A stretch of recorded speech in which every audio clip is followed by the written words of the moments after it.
না, আমরা কি বলতে পারবো পানি পড়ে কি কোনো পাথর সৃষ্টি হতে পারে? হ্যাঁ, পানি পড়েও একটা সময় পাথর সৃষ্টি হতে পারে। মনে করেন আপনি যদি একটা পাথরের উপরে এক বালতি পানি ঢেলে দেন, তাহলে দেখবেন পাথরটা কিছুই হয় না।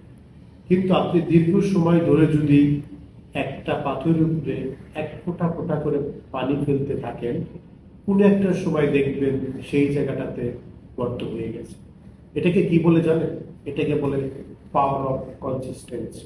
তার মানে দাঁড়ালো, আমরা যদি কোনো একটি কাজ প্রতিদিন অল্প অল্প করে থাকি, তাহলে সেটি একদিন অভ্যাসে পরিণত হবে এবং কোনো এক সময় সেটা সাকসেসে রূপান্তরিত হবে। আপনার ছোট ছোট পদক্ষেপই একদিন আপনাকে অনেক বড় একটা রেজাল্ট এনে দেবে। তাই আমরা ছোট ছোট কাজ করব, কিন্তু অনেক বড় রেজাল্টের অপেক্ষায় থাকব। আমার ভিডিওটি যদি আপনার ভালো লেগে থাকে, আপনি আমার চ্যানেলটি সাবস্ক্রাইব করে দিবেন। সকলেই দেখবে, সকলেই জ্ঞান অর্জন করতে পারবে। ধন্যবাদ।